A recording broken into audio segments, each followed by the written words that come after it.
শুভ দুপুর, আমন্ত্রণ Nitol tata business আওয়ার্ডে। দর্শক, আজ থেকে শুরু হলো বাজেট নিয়ে আমাদের বিশেষ আয়োজন কড়ির হিসাব নিকাশ বাজেট 2024-25।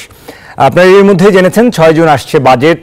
সেটি কতটা ব্যবসা বান্ধব হবে, কতটা জনবান্ধব হতে যাচ্ছে তা নিয়ে বিভিন্ন খাতের উদ্যোক্তা ও বিশ্লেষকদের সাথে নিয়ে আমরা আপনাদেরকে জানাতে চাই কি থাকছে এবারের বাজেট ভাবনায়। আমরা জানি প্রায় 8 লাখ কোটি টাকার বাজেট ঘোষণা করতে যাচ্ছেন সরকার। এবারে মূল্যস্ফীতি নিয়ন্ত্রণ একটি অন্যতম লক্ষ্য। কর্মসংস্থান, বিনিয়োগে ভাটা রয়েছে, সেটি আদৌ কতটা গতি খুঁজে পাবে বাজেটের হাত ধরে সেটি দেখবার বিষয়। দর্শক, আজ আমরা কথা বলবো বাজেট ও আইসিটি খাত নিয়ে। আমরা আজকে আইসিটি খাত নিয়ে কথা বলতে চাই। বাজেটের সুনির্দিষ্ট খাত নিয়ে আমরা নিয়মিত এই আয়োজন চলবে বাজেটের পরদিন পর্যন্ত, এবং আমরা জানি যে আইসিটি এই উদীয়মান এবং সম্ভাবনাময় এই খাতে বেশ কিছু খাতে এবারে করের বোঝা চাপতে পারে এরকম পূর্বাভাস কিন্তু এসেছে। এসব নিয়ে আমরা কথা বলতে চাই। বর্তমানে তথ্য প্রযুক্তি খাতের বার্ষিক যে অভ্যন্তরীণ বাজার সেটি বড় হচ্ছে প্রতিনিয়ত, এখন প্রায় $150 বিলিয়ন, এবং জিডিপিতে যে অবদান সেটি প্রায় 2%, 1.9%। এই খাতে এখন পর্যন্ত বিনিয়োগের পরিমাণও কম নয়, প্রায় $70 কোটি, যেটি অনেক সম্ভাবনা রয়েছে। এবং আমরা যে স্মার্ট বাংলাদেশের কথা বলছি, বিনির্মাণ করতে যাচ্ছি, সেটি আসলে কতদূর এগোতে পারছি, সে পথে কতদূর এগিয়েছি, সেসব প্রশ্নের উত্তর আজকে খুঁজতে চাই। বাজেট ও আইসিটি খাতের আজকের এই আলোচনায় আমাদের সঙ্গে দুজন অতিথি রয়েছেন। আমরা আজকে স্টুডিওতে পেয়েছি জিএসএম জাফরুল্লাহ, ব্যবস্থাপনা পরিচালক, বাংলাদেশ হাইটেক পার্ক কর্তৃপক্ষ।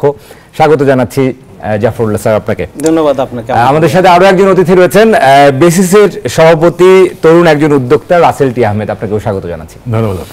আমরা আসলে আজকে আলোচনায় আপনাদের সাথে বাজেট নিয়ে আলোচনা করতে চাই। তার আগে আমাদের হাতে একটি রিপোর্ট রয়েছে। শুরুতে আইসিটি খাতের যে বাজার এবং এর যে সম্ভাবনা সেটি নিয়ে আমাদের প্রতিবেদনটি তৈরি করা হয়েছে। চলুন সেই রিপোর্টটি দেখে আসি। দর্শক, আমরা শুরুতে সেই রিপোর্টটি দেখে নেব। আমাদের সহকর্মী মুরসালিন হক জুনায়েদ রিপোর্টটি তৈরি করেছেন। 2011 সালে 10 বছরের জন্য 27টি ডিজিটাল পরিষেবা খাতে কর অব্যাহতি দিয়েছিল সরকার। 2020-21 অর্থ বছরে সে কর অব্যাহতির মেয়াদ শেষ হলে আবার 4 বছরের জন্য সে সুবিধা বাড়ানো হয়। ফলে দীর্ঘদিন ধরে চলে আসা এ খাতের কর অব্যাহতির মেয়াদ শেষ হচ্ছে আগামী 30 জুন। বর্তমানে তথ্য প্রযুক্তি খাতের বার্ষিক অভ্যন্তরীণ বাজার এখন প্রায় $150 কোটি, আর রপ্তানি প্রায় $190 কোটি। জিডিপিতে তথ্য প্রযুক্তি খাতের অবদান 1.9%। এ খাতে এখন পর্যন্ত বিনিয়োগের পরিমাণ প্রায় $70 কোটি। চলতি বছর আন্তর্জাতিক মুদ্রা তহবিল IMF এর ঋণ সুবিধা পেতে সংস্থাটির বেশ কিছু পরামর্শের অন্যতম বিভিন্ন খাত থেকে কর সুবিধা তুলে নেওয়া। ফলে আসছে বাজেটে এই খাতের অন্তত 8-10টি সেবায় কর বসানোর সিদ্ধান্ত আসতে পারে। তবে ব্যবসায়ীরা মনে করেন তথ্য প্রযুক্তি খাতের সামগ্রিক আয়ের সরকারি হিসেবেই গরমিল রয়েছে। একটা সার্বিক সার্ভে করেছে এনবিআর, যেখানে ওনারা দেখাচ্ছেন 5,000 কোটি টাকা আমাদের প্রফিট, অথচ আমরা জানি আমাদের টার্নওভার মাত্র 2,000 কোটি টাকা। সো 5,000 কোটি টাকা প্রফিট মানে হচ্ছে 1,500 কোটি টাকা রাজস্ব মিস হচ্ছে আমাদের ট্যাক্স এক্সেম্পশনের কারণে। ওয়ারেজ 2,000 কোটি টাকা যদি আমাদের টার্নওভার হয়, তাহলে আমাদের এই খাত থেকে ট্যাক্স আসে হার্ডলি 200 কোটি টাকা। এই অঙ্ক যদি ঠিক করে দেওয়া হয়, তাহলে IMFও কিন্তু এই খাত থেকে কর অব্যাহতির ব্যাপারে ওদের ইন্টারেস্ট হারিয়ে ফেলবে। গেল 2 অর্থ বছর থেকে ল্যাপটপ ও প্রিন্টারে 15% কর আরোপ প্রযুক্তি খাতের এগিয়ে যাওয়া বাধাগ্রস্ত করার পাশাপাশি হার্ডওয়্যার শিল্পকেও বিপাকে ফেলেছে। আর তাই এই করের ব্যাপারে সরকারকে নতুন করে ভাবার পরামর্শ ব্যবসায়ীদের। হার্ডওয়্যারের দাম বাড়াই দেওয়া ওইখানে কি বেনিফিট হবে? আমরা এর চেয়ে কমাই দেওয়ার পরে যদি আমরা আরও মানুষের কাছে বেশি পরিমাণে ইয়াং জেনারেশনের কাছে ল্যাপটপ বা কম্পিউটারগুলি পৌঁছে দিতে পারি, তাহলে কিন্তু আমাদের রেভিনিউ আরও বেশি বাড়বে। এদিকে দেশের আউটসোর্সিং খাতের ব্যবসায়ীরা মনে করেন কর সুবিধা প্রত্যাহার করা হলে বাধাগ্রস্ত হবে রপ্তানি বাজার। আমরা এই ডিজিটাল থেকে স্মার্টের দিকে যাওয়ার জন্য আইসিটি খাতকে আমাদের যেই ট্যাক্স এক্সেম্পশন অব্যাহতিটা আমাদের রয়েছে সেটা আসলে আমাদের কন্টিনিউ করা উচিত। কারণ হচ্ছে এই সেক্টরটা কিন্তু কম্পারেটিভলি নতুন। যদিও এখন পর্যন্ত সরকারের বিভিন্ন পর্যায় থেকে আসছে বাজেটেও তথ্য প্রযুক্তি খাতে কর অব্যাহতি সুবিধা বহাল রাখার আশ্বাস দেয়া হচ্ছে। মুরসালিন হক জুনায়েদ, নিউজ 24, ঢাকা। দর্শক, আমরা প্রতিবেদন দেখছিলাম। আমরা আজকে আমাদের স্টুডিওতে দুজন অতিথি রয়েছেন, রাসেল টি আহমেদ, সভাপতি বেসিস, এবং আমাদের সঙ্গে রয়েছেন জিএসএম জাফরুল্লাহ, ব্যবস্থাপনা পরিচালক, বাংলাদেশ হাইটেক পার্ক কর্তৃপক্ষ। আমরা বাজেট 2024-25 নিয়ে তাদের কাছ থেকে আলোচনা শুনতে চাই। তার আগে সংক্ষেপে আমাদের কাছে আইসিটি খাত নিয়ে ছোট ছোট দু একটি তথ্য রয়েছে, চলুন এক নজরে আপনাদেরকে সেটি দেখিয়ে নিই। আমরা শুরুতে একটু দেখে নেব যে আইসিটি খাতের আসলে বর্তমান যে হালচাল, আমরা যেটি শুরুতে রিপোর্টেও দেখছিলাম, অনেকগুলো তথ্য আমরা রিপোর্টে পেয়েছি। আমরা এখন একটু দেখব যে আইসিটি খাতের আসলে বর্তমান তথ্য প্রযুক্তি খাতের যে বাজার রয়েছে সেটি আমরা একটু দেখে নিব। আমরা অভ্যন্তরীণ বাজারের কথা শুরুতেই বলছিলাম যে $150 বিলিয়ন যে অভ্যন্তরীণ বাজার। জি দর্শক, আমরা কার্ডগুলো পরে দেখে নিচ্ছি, আমরা আলোচনায় ফিরতে চাই। আমরা আমাদের সঙ্গে দুজন অতিথি রয়েছেন, আমরা শুরুতেই আসলে আলোচনায় যেতে চাই। জিএসএম জাফরুল্লাহ, ব্যবস্থাপনা পরিচালক, বাংলাদেশ হাইটেক পার্ক কর্তৃপক্ষ।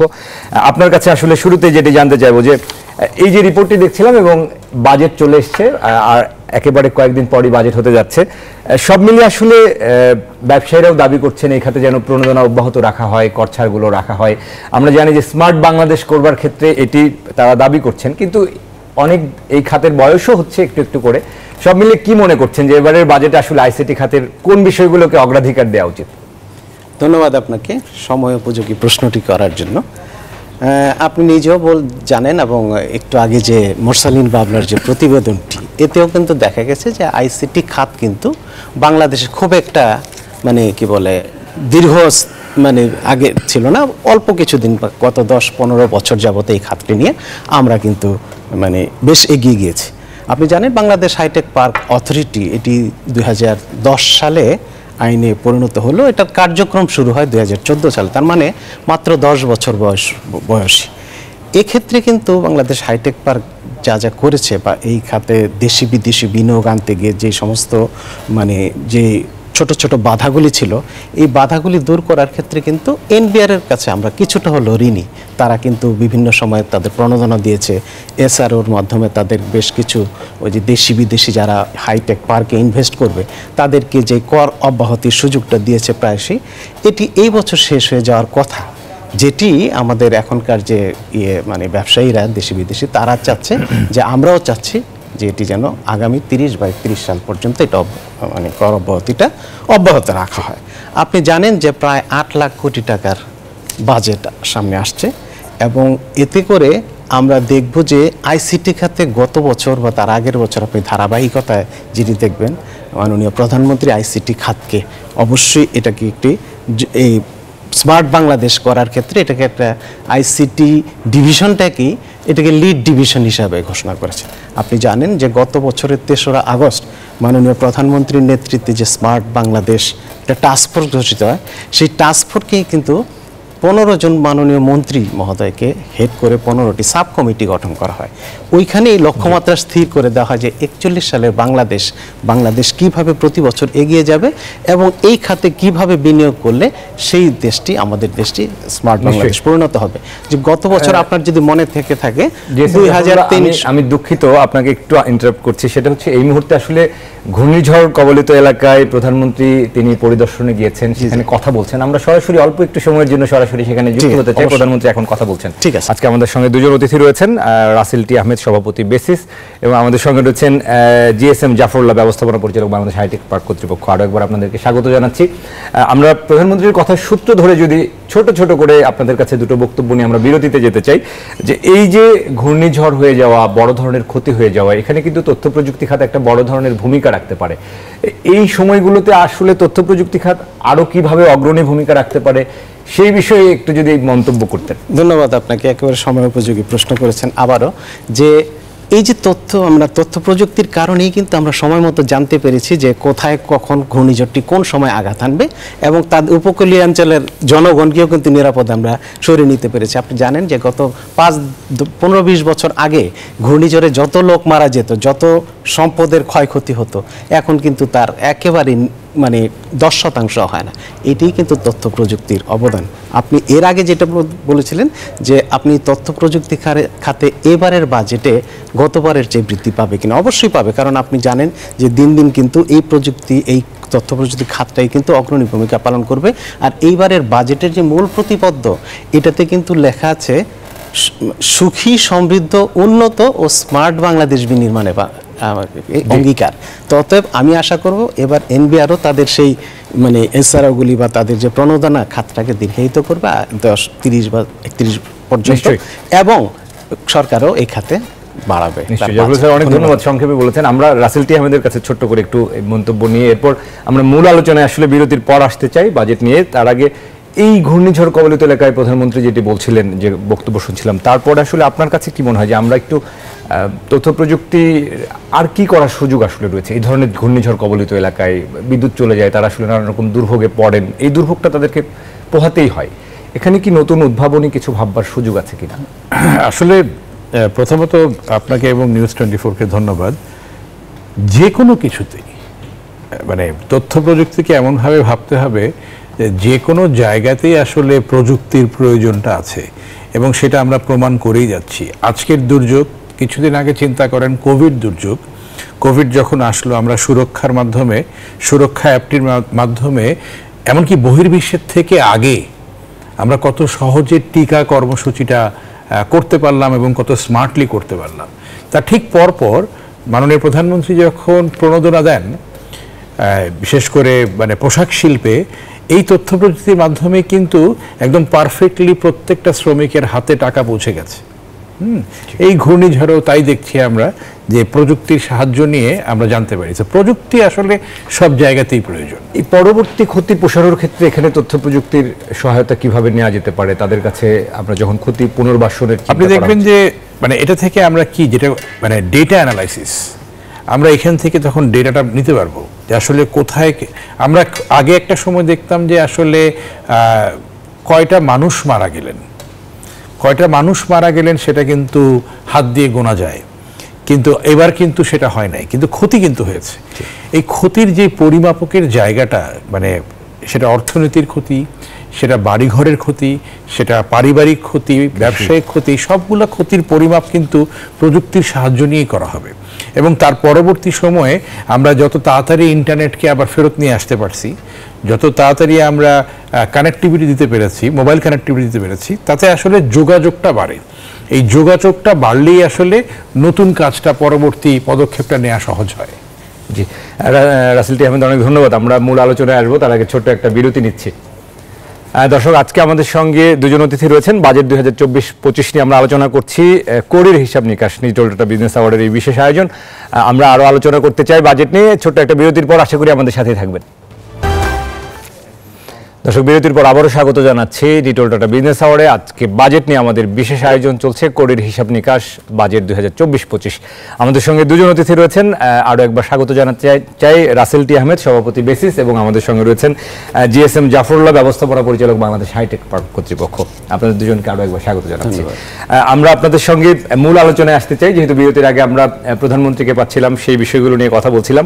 মূল আলোচনায় যাওয়ার আগে আমরা ছোট্ট করে দর্শকদের এক নজরে আমাদের আইসিটি খাত নিয়ে ছোট ছোট দু একটি তথ্য যে রয়েছে সেটি একটু দেখিয়ে নেই। আমরা শুরুতেই যদি একটু দেখি, আমরা আইসিটি খাত নিয়ে যদি কিছু তথ্য আপনাদের সাথে শেয়ার করি, সেখানে এখনো আইসিটি খাতের অভ্যন্তরীণ বাজার, আমরা যেটি রিপোর্টেও বলছিলাম যে $150 কোটি বাজার, এবং রপ্তানি আমরা 2 বিলিয়নের কাছাকাছি। অনেকদিন ধরে যদি এটি ঘুরপাক খাচ্ছে। জিডিপিতে এই খাতের অবদান 1.9%, এবং বিনিয়োগ রয়েছে $67.2 কোটি, প্রায় $70 কোটি কাছাকাছি। আশা করা হচ্ছে যেটি আরো বাড়বে। আমরা এরপরে আর কিছু তথ্য যদি একটু শেয়ার করি, যে খাতে আসলে কত লোক আসলে জড়িয়ে রয়েছে এই খাতের সাথে, নারী কত, এবং এর বাইরে পরোক্ষভাবে প্রত্যক্ষভাবে আমরা দেখতে পাচ্ছি যে 2023 সাল পর্যন্ত সরকারি যে হিসাব দেওয়া হয়েছে সেখানে বলা হয়েছে 23 লাখ লোকের এই পরোক্ষভাবে এবং প্রত্যক্ষভাবে এই খাতে কর্মসংস্থান রয়েছে। ফ্রিল্যান্সার তৈরি হয়ে গেছে আমাদের 7 লাখ। তথ্য প্রযুক্তি নিয়ে 12% নারী কাজ করছে, যদিও উদ্যোক্তার সংখ্যা সেখানে 2% মতো। এবং রপ্তানি আয়ের যে লক্ষ্যমাত্রা আমাদের 2029 সাল নাগাদ আমরা জানি যে এটিকে $5 বিলিয়ন উন্নীত করতে চাই, এবং যদিও এটি অনেক দিন ধরে আসলে উন্নীত করতে চাই। তো সব মিলিয়ে তথ্য প্রযুক্তি খাতের যে তথ্য পরিসংখ্যান সেটি আমরা দেখছিলাম। দর্শক, আমরা আবারও এই পরিসংখ্যানের উপর আলোচনায় ফিরতে চাই। আমরা রাসেল টি আহমেদ, আপনার কাছে আরেকবার আসতে চাই। এই যে বাজেট নিয়ে একেবারে যদি সুনির্দিষ্ট করে আপনার কাছে বলি যে আসলে কি প্রত্যাশা করছেন আইসিটি খাতের জন্য? আমরা অনেকগুলো খাতে আসলে কর অবকাশ সুবিধা তুলে নেওয়া হতে পারে এরকম একটা আভাস পেয়েছি। আপনাদের দাবির জায়গাটি নিয়ে যদি বলেন। আমি খুব সহজ করে বলি। প্রথম বিষয়টা হচ্ছে যে তথ্য প্রযুক্তির গুরুত্ব। এই দেখেন, আপনারা নিউজ 24-কে ধন্যবাদ দিতে হয়, এই করের হিসাব নিকাশ নামে বাজেট আলোচনা শুরু করেছেন এবং প্রথম আলোচনাটা কি প্রযুক্তিকে নিয়ে আসছেন। সো দ্যাট সেইজ যে এটার গুরুত্ব অনেক বেশি। আপনি একটু আগে যে তথ্য দেখাচ্ছিলেন, আমি ওখান থেকে যদি যাই, আমরা ডিজিটাল বাংলাদেশের একটা সফল বাস্তবায়ন দেখেছি মাননীয় প্রধানমন্ত্রীর নেতৃত্বে। এই সময়টা খুব সেন্সিটিভ, খুবই সংবেদনশীল, কারণ আমরা স্মার্ট বাংলাদেশের পথে যাত্রা শুরু করেছি। স্মার্ট বাংলাদেশ বলতে আমরা কিভাবে বুঝি? স্মার্ট বাংলাদেশ মানেটা হচ্ছে প্রত্যেকটা সেক্টরকে স্মার্ট হতে হবে। পোশাক শিল্প হোক, স্বাস্থ্য হোক, চিকিৎসা হোক, অথবা কৃষি হোক, এডুকেশন হোক, আপনার মিডিয়া হোক, প্রত্যেককে স্মার্ট হতে হবে। এবং এই স্মার্টনেসটা আসবে কীভাবে? আইসিটির ইমপ্লিমেন্টেশনের মাধ্যমে। তাহলে এই যে স্মার্ট বাংলাদেশ গড়ার পথে 150 কোটি লোকাল মার্কেট দেখিয়েছেন, এই লোকাল মার্কেটের সাইজটা বড় হবে, সরকারি অনেক ক্রয় হবে প্রযুক্তিতে, বেসরকারিভাবে ক্রয় হবে। এটা দেবে কে? আমরা, এই ইন্ডাস্ট্রি। আপনি দেখিয়েছেন প্রায় $1.9 বিলিয়ন আমরা এক্সপোর্ট করি, তার পুরোটাই করছে বেসিস সদস্যরা। আমাদের লক্ষ্যমাত্রা দেখিয়েছেন $5 বিলিয়ন। সেখানেও যদি আমাদের খরচ বেড়ে যায়, তাহলে আমরা কম্পিটিটিং নেশনের সাথে একটা প্রতিযোগিতায় পড়ে যাব। তার মানে লোকাল মার্কেট চ্যালেঞ্জে পড়বে, ইন্টারন্যাশনাল মার্কেট চ্যালেঞ্জে পড়বে। সো বাজেটে যেহেতু আপনি উল্লেখ করেছেন এবার 30শে জুন আমাদের কর অব্যাহতির সময়সীমা শেষ হয়ে যাচ্ছে, এই সময়সীমাটা আমাদের একটাই দাবি এবারের বাজেট থেকে, সেটা যেন 2031 পর্যন্ত বর্ধিত করা হোক। কেন? এই খরচটা বাড়লে চ্যালেঞ্জ বেড়ে যাবে এবং এই খরচটাকে যেন এমনভাবে দেখা না হয় যে শুধুমাত্র আইসিটিতে কাজ করছে 2000 বা 2500 কোম্পানি, তাদের জন্য না। আইসিটির করের বোঝা বাড়া মানে হচ্ছে সামগ্রিকভাবে অর্থনৈতিক উন্নয়নে একটা বাধা হবে। প্রত্যেকের স্মার্ট বাংলাদেশের যে কোনো খাতে তার অগ্রগতিতে একটা বাধা হবে। এবং এই যে ডলার রিজার্ভের যে ক্রাইসিস আমাদের, আমরাই তো নতুন খাত তৈরি হতে হবে। রপ্তানি আয়ের অধিকাংশ অর্থাৎ প্রায় 84% আসে একটি খাত থেকে। এটা কিন্তু খুব একটা সুখকর সংবাদ না। নতুন খাত তৈরি হতে হবে। সো নতুন খাত তৈরি হওয়ার ক্ষেত্রে আইসিটির চাইতে সম্ভাবনাময় খাত আর কোনোটাই নাই। সো এই চ্যালেঞ্জগুলোকে মাথায় রেখে শুধুমাত্র একটা IMF এর প্রেসক্রিপশন, সেইটাকে ভুলে গিয়ে ভাবতে হবে সামগ্রিকভাবে দেশের উন্নয়ন। সামগ্রিকভাবে দেশের উন্নয়ন করতে গেলে আইসিটিকে পর্যালোচনা করতে হবে একটা স্পেশাল সেক্টর হিসেবে। আইসিটিকে যেন এইভাবে পর্যালোচনা না করা হয়, ঠিক আপনার এই স্ট্যাটিস্টিক্সের মতো আইসিটি এত % কন্ট্রিবিউট করে। এবার যদি দেখেন আইসিটি আপনার মিডিয়াতে কি পরিমাণ কন্ট্রিবিউট করেছে, আইসিটি কৃষিতে কি পরিমাণ কন্ট্রিবিউট করেছে, আইসিটি R&Dতে কিভাবে কন্ট্রিবিউট করেছে এবং করে যাবে প্রতিটি শিল্পে, এইটাকে যদি ধরা হয় তাহলেই আইসিটি স্পেশাল সেক্টর হিসেবে গণ্য করা হবে। এবং আমরা ইনশাআল্লাহ, আমি এক্সপেক্ট করছি বিগত 2 সপ্তাহে যার আমাদের কথাবার্তা, সামনে যে 6 তারিখে বাজেট উত্থাপন হবে, আমি আশাবাদী বাজেটে ভালো কিছু আসছে। নিশ্চয়ই আমরাও সেটি আশা করব, কেননা তথ্য প্রযুক্তিকে পাশ কাটিয়ে আসলে আমাদের এগিয়ে যাওয়ার সুযোগ নেই। আমরা স্মার্ট বাংলাদেশের কথা বলছি। আমরা আমাদের সঙ্গে GSM জাফরুল্লাহ রয়েছেন, ব্যবস্থাপনা পরিচালক, বাংলাদেশ হাইটেক পার্ক কর্তৃপক্ষ। আপনার কাছে জানতে চাইবো যে বাংলাদেশে 10টি হাইটেক পার্ক রয়েছে, এখানে আমরা দেখছি যে বিনিয়োগও বাড়ছে। এর মধ্যে আসলে সুনির্দিষ্ট কোনো তথ্য পরিসংখ্যান আমাদের সাথে শেয়ার করবেন কিনা? কি পরিমাণ বিনিয়োগ প্রতিশ্রুতি আসলে এসেছে এবং সামনের দিনে আমরা পেতে পারি? আপনি জানেন 92টি কিন্তু হাইটেক পার্ক হবে বাংলাদেশে। এই 92টি হাইটেক পার্কের মধ্যে হাইটেক মানে পার্কের ভিতরে আবার সফটওয়্যার পার্কও আছে, আমাদের নলেজ পার্ক আছে, আমরা ইনকিউবেটর সেন্টার এবং শেখ কামাল ট্রেনিং সেন্টার, এগুলি সহ এখনও 10টা হাইটেক পার্ক হয়েছে এবং আরও 10টি শেখ কামাল ট্রেনিং সেন্টার এবং ইনকিউবেশন সেন্টার, ওগুলি হচ্ছে।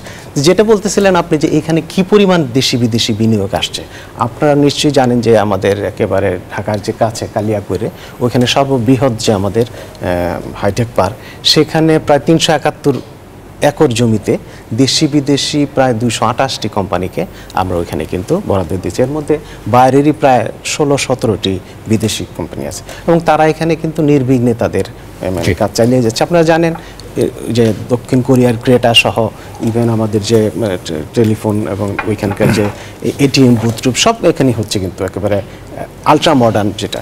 তো এইখানে আমরা বিদেশি বিনিয়োগ যদি আরও আশা করি, তাহলে ওই যে আমাদের রাসেল সাহেব যে কথাটি বলছে যে কর অব্যাহতির সুযোগটা যদি আরেকটু থাকে, আরও কিছুদিন থাকে, তাহলেই কিন্তু এখানে দেশি বিদেশি বিনিয়োগ আরও বাড়বে। আমরা চিটাগাং, আমরা রাজশাহীতে, ইভেন যশোরে যে সফটওয়্যার পার্ক আছে, সেখানে কিন্তু বিনিয়োগ প্রচুর আসছে। আর এই খাতটিকে যে স্মার্ট বাংলাদেশের জন্য কতটা গুরুত্ব দিয়েছেন মাননীয় প্রধানমন্ত্রী, আপনি জানেন যে গত বছরই 3রা আগস্ট এটার স্মার্ট বাংলাদেশ টাস্ক ফোর্স গঠন করেছে। এটা মাননীয় প্রধানমন্ত্রী স্বয়ং এটার কিন্তু চেয়ারপারসন, এবং তখনই স্মার্ট বাংলাদেশ কিভাবে হবে 15টি সাব কমিটি গঠন করে দিয়েছে, হেডেড বাই 15 জন মাননীয় মন্ত্রী মহোদয়কে। তাদেরকে বলা হয়েছে যে এইগুলি প্রতি বছর তারা যেন এই কাজগুলি করে স্মার্ট বাংলাদেশ করার জন্য। এর মধ্যে আমাদের আইসিটি ডিভিশন আমাদের মাননীয় প্রতিমন্ত্রী মহোদয়ের মাথা থেকে এসেছে, আমাদের মাননীয় প্রিন্সিপাল সেক্রেটারি মহোদয় উনি ডেকে একটি নতুন আইডিয়া দিয়েছেন যে এবছরের মধ্যে করণীয় কি, আমরা দীর্ঘমেয়াদী 41-এ কী করবো, 31-এ কী করবো, কোথায় যাবো, এটা তো আছেই। এবছরই কুইক উইন, মানে খুব দ্রুত আমরা জয় করে নিয়ে আসবো, এরকম ছোট কিছু জিনিস আপনারা ছোট কিছু ক্ষেত্র আবিষ্কার করেন। প্রত্যেকটি মন্ত্রণালয়ে কিন্তু টার্গেট দিয়ে দেওয়া হয়েছে আগামী 12ই ডিসেম্বর যে আমাদের স্মার্ট বাংলাদেশ দিবস হবে, তার আগেই যেন প্রত্যেকটি মন্ত্রণালয় সেটা করে ফেলতে পারে। আপনারা জানেন প্রত্যেকটি বিভিন্ন মন্ত্রণালয়ে বিভিন্ন এই কুইক উইন একটা প্রজেক্ট দেওয়া হয়েছে। আশা করি এটি যদি হয়, এবং ওই যে আপনি যে বললেন যে তথ্য প্রযুক্তি খাত, আমাদের রাসেল সাহেব যেটা বললো, সব খাতের সাথেই কিন্তু তথ্য প্রযুক্তি কোনো না কোনোভাবে জড়িত। সেখানে যদি ভালো কিছু করতে হয় তাহলে তথ্য প্রযুক্তি সেখানে থাকবে।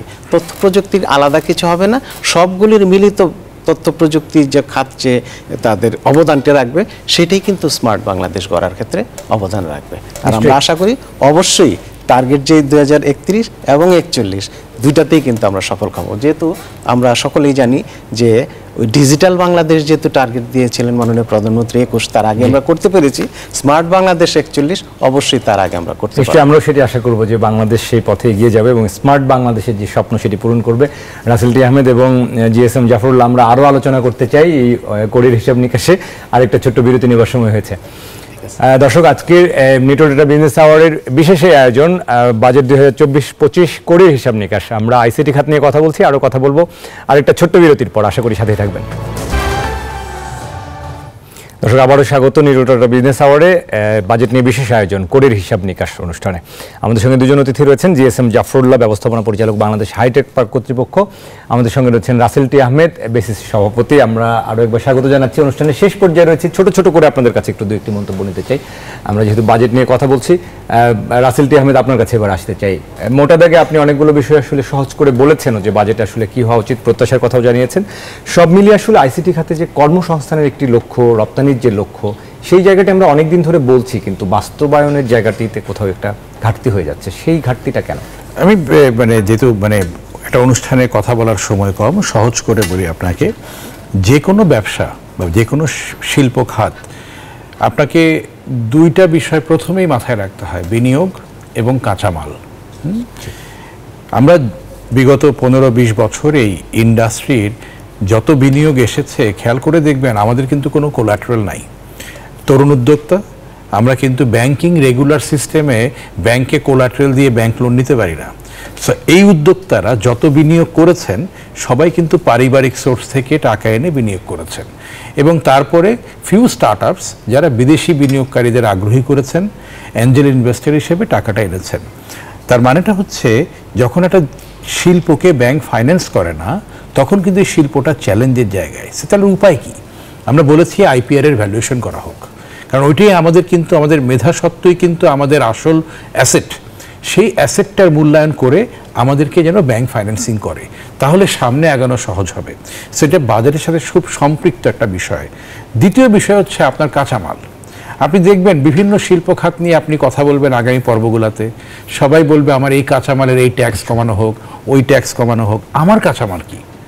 আমার ইন্ডাস্ট্রির একমাত্র র মেটেরিয়াল হচ্ছে মানব সম্পদ। আমার আর কোনো র মেটেরিয়াল নাই, আমারটা আমদানিও করতে হয় না। তাহলে আমাদের ইন্ডাস্ট্রির এই কাঁচামালকে নিয়ে কাজ করতে হবে, হুইচ ইজ মানব সম্পদ।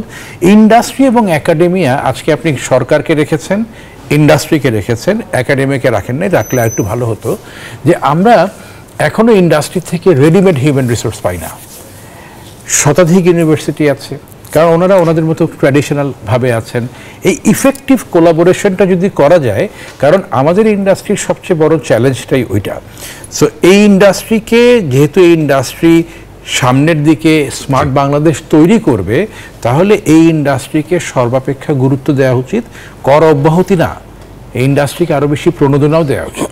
হ্যাঁ, সব দিক দিয়ে আমরা সেটি আশা করব। রাসেল টি আহমেদ, অনেক ধন্যবাদ, আপনি সুনির্দিষ্ট করে সুন্দর করে তুলে ধরেছেন এই খাতের কথা। আমরা আমাদের সঙ্গে জিএসএম জাফরুল্লাহ রয়েছেন, ব্যবস্থাপনা পরিচালক, বাংলাদেশ হাইটেক পার্ক কর্তৃপক্ষ। আমরা শেষ পর্যায়ে রয়েছি, ছোট করে একটু আপনার কাছে জানতে চাইবো যে স্মার্ট বাংলাদেশ বিনির্মাণের যে লক্ষ্য, সেখানে আসলে কয়টা কমিটি গঠন করা হয়েছে, কয়টা কমিটি কাজ করছে, এবং বিনিয়োগ আকর্ষণে আসলে আপনারা নতুন করে কি উদ্যোগ নিচ্ছেন? আমি একটু আগেই বলছি, ধন্যবাদ আপনাকে, যে মাননীয় প্রধানমন্ত্রী স্বয়ং 15টা উপকমিটি করে দিয়েছে, এখন 15 জন মাননীয় মন্ত্রীর নেতৃত্বে ওই উপকমিটিগুলি কিন্তু কাজ শুরু করে দিয়েছে, এবং স্পেশাল একটি কথা বলেছে যে কুইক উইন, যেটি এই বছরের মধ্যে করা যায়, দীর্ঘমেয়াদী কয়েকটি করার কথা। আমি রাসেল সাহেবের সাথে ওই সাথে একমত। উনি কিন্তু এখনও বলতেছেন যে আমরা কিন্তু ওই ধরনের মানব সম্পদ এখনও পাচ্ছি না, ট্রেন্ড। এই কারণেই কিন্তু শেখ কামাল আইটি ট্রেনিং এবং ইনকিউবেশন সেন্টার সারা বাংলাদেশে 64টা হচ্ছে। সুখের কথা এই যে মাননীয় প্রতিমন্ত্রী মহোদয় এখনও কিন্তু দেশের বাইরে আছেন, ফ্রান্সের সাথে। ফ্রান্সের স্কুল 42 নামে একটি বিশ্ববিখ্যাত একটা ইনস্টিটিউশন আছে, যারা অনলাইনেই এই আইটি নিয়ে তাদের ইয়াং জেনারেশনকে, যারা আইটিতে এক্সপার্ট হতে চায় বা আগামীর মানে বলে চ্যালেঞ্জ মোকাবেলা করবে, তাদেরকে কিন্তু মানে এই অনলাইনে একটা ট্রেনিং সেশন করাবে। বাংলাদেশের সাথে একটা এমইউ স্বাক্ষরিত হয়েছে, যেটা ইতিমধ্যে কার্যকর হয়ে যাবে আগামীতে। এবং টাটা টেকনোলজি থেকেও আমাদের একটা প্রস্তাব আছে।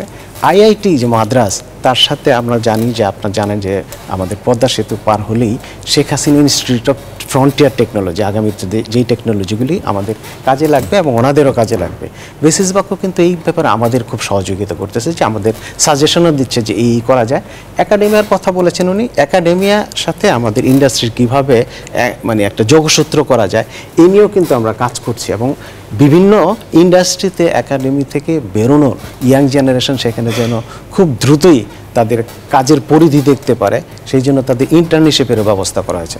অতএব এখনও পর্যন্ত ওই যে বললাম না প্রথমেই, মাত্র 10 বছর তো আমাদের পথযাত্রা, আর একটু সময় দেন, আমাদের যে কাজগুলি, আমাদের হাইটেক পার্কগুলি এবং ট্রেনিং যে ইনস্টিটিউটগুলি, এইগুলি যদি আগামী 2-4 বছরের মধ্যে কমপ্লিট করে ফেলতে পারি, তাহলে এখনই তো বলেছেন বা আইটি রিলেটেড কাজে আমাদের কিন্তু প্রায় 24 লক্ষ ইয়াং জেনারেশন জড়িত। সেদিন খুব দেরি নেই যে আরও এর পরিমাণ বাড়বে এবং দক্ষ জনশক্তি হবে। আশা করি আমরা যেহেতু ডিজিটাল বাংলাদেশে পিছপা হইনি করতে, স্মার্ট বাংলাদেশ করতে ইনশাল্লাহ পিছপা হবো না। আমাদের এই বাংলাদেশ হাইটেক পার্ক অথরিটি দৃঢ় প্রত্যয় ব্যক্ত করছে যে আগামী কয়েকটি বছরের মধ্যেই এই ইনস্টিটিউটগুলি যদি আমরা করে ফেলতে পারি এবং ট্রেন্ড আপ করতে পারি আমাদের নতুন জনগণকে, এবং দেশি বিদেশি বিনিয়োগ, যেটা বললেন যে দেশি বিনিয়োগের জন্য ব্যাংকের অর্থায়নটা একটি জরুরি, আর বিদেশি বিনিয়োগের জন্য যে কাঁচামাল বা বাইরে থেকে ফরেন কিছু আনতে গেলে কর অব্যাহতির সুযোগটা যদি ইনভেস্ট দেয়, তাহলে কিন্তু আমরা আশেপাশের যে কোনো দেশ থেকে বাংলাদেশ কিন্তু আসলেই পারবে এবং দেখিয়ে দেবে। আমি আশাবাদী ইনশাআল্লাহ। নিশ্চয়ই, অসংখ্য ধন্যবাদ জিএসএম জাফরুল্লাহ। আমরাও আশা করব যে বাংলাদেশ নিশ্চয়ই সেটি করে দেখাবে। ডিজিটাল বাংলাদেশের যে সুফল আসলে মানুষ পাচ্ছে, সে তেমনিভাবে স্মার্ট বাংলাদেশের দিকেও এগিয়ে যাবে। রাসেল টি আহমেদ, আপনার কাছে শেষ মন্তব্য নিতে চাই এই বিষয়টি নিয়ে, যে বিশেষ করে দক্ষ মানব সম্পদটা আমরা কিভাবে তৈরি করতে পারি, একেবারে ছোট করে। আমি ছোট্ট করে একটা এক্সাম্পল দিই। আমরা মাস 6 আগে জাপান গিয়েছিলাম। জাপানের সাথে আমাদের একটা পার্টনারশিপ হয়েছে। জাপান আমাদের 4র্থ এক্সপোর্ট ডেস্টিনেশন। ওই ইউনিভার্সিটিগুলা ইন্ডাস্ট্রিতে আসে। ওদের যে এক্সাম্পল আমরা পেয়েছি যে কতটা কোলাবোরেটিভ এফোর্ট নেয়, ওরা জানে ওদের অটোমোবাইল ইন্ডাস্ট্রি হচ্ছে সবচেয়ে বড় ইন্ডাস্ট্রি। তার মানে টয়োটা এবং হোন্ডায় ভিজিট করে, ওরা রিসার্চ করে আগামী 10 বছর তুমি কোন টেকনোলজি করবা, কি লোক দরকার, ওই অনুযায়ী কারিকুলাম করে, ওই অনুযায়ী ডিপার্টমেন্ট জায়গাটিতে লোক তৈরি করে। এই ছেলেটা বা মেয়েটা হোন্ডা বা টয়োটার অমুক ডিপার্টমেন্টে জয়েন করবে। এই উদাহরণটা দিয়ে বলতে চাই, এমন ইফেক্টিভ কোলাবোরেশন দরকার আমাদের। নিশ্চয়ই, রাসেল টি আহমেদ অসংখ্য ধন্যবাদ, চমৎকার একটি উদাহরণ দিয়েছেন। এবং জিএসএম জাফরুল্লাহ, দুজনকে অসংখ্য ধন্যবাদ জানাই আমাদের এই বাজেট আলোচনায় আপনারা সময় দিয়েছেন। নিশ্চয়ই পরবর্তী কোনো অনুষ্ঠানে আপনাদেরকে আবারও পাশে পাবো। আপনাকেও ধন্যবাদ। নিউজ 24 এর দর্শকদের দর্শক, আমাদের সঙ্গে দুজন অতিথি ছিলেন জিএসএম জাফরুল্লাহ, ব্যবস্থাপনা পরিচালক, বাংলাদেশ হাইটেক পার্ক কর্তৃপক্ষ, এবং বেসিস সভাপতি রাসেল টি আহমেদ। আমরা কথা বলছিলাম এই কোরের হিসাব নিকাশে বাজেট 2024-25-এর নানা বিষয় নিয়ে আসলে কথা বলছিলাম। আগামী দিনে আবারও দেখা হবে নতুন কোনো বিষয় নিয়ে এই বাজেট আলোচনা, কোরের হিসাব নিকাশে। আপনারা ভালো থাকুন, সুস্থ থাকুন, আবারও দেখা হবে।